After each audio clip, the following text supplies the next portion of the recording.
Hello, আজকে তোমাদের সাথে একটা মিনি ভ্লগ শেয়ার করতে চলেছি।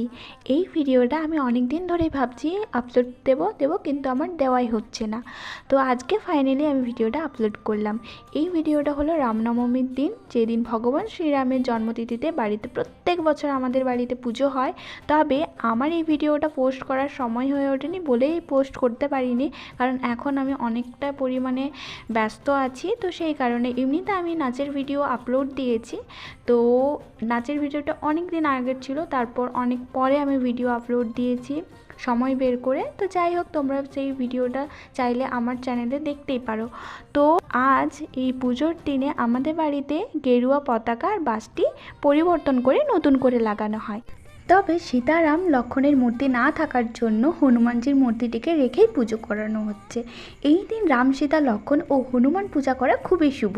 আর তার সাথে এই দিন ভগবানকে হলুদ ফুল ও ফল অর্পণ করা খুবই ভালো। আর তাই আমি স্নান সেরেই শুদ্ধ জামাকাপড় পরে চলে এসেছি পুজো দেখতে। আর জানো তো, আজকের সব কিছু পুজোর সমস্ত আয়োজন আমার কাকুই করেছিল। পুজো হওয়ার পরেই কিছুক্ষণ নাম জপ করার পরেই প্রসাদ খেয়ে চললাম ক্লাস করতে।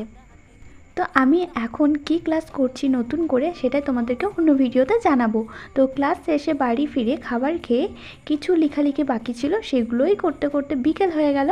আর টিউশনিও ছিল। তারপর দেখলাম বাইরে বেরিয়ে যে মেঘ করেছে হালকা। তো টিউশনি পড়াতে তো আমাকে যেতেই হতো, তাই টিউশনি পড়াতে চলে এলাম। আর দুটো পরপর টিউশনি পড়িয়ে এরপর চলে এলাম 8টা নাগাদ বাড়ি। তারপর বাড়িতে এসে দেখি দিদি ভেজ মোমো নিয়ে এসেছিলো, তাই দিদি আর আমি মিলে খেলাম।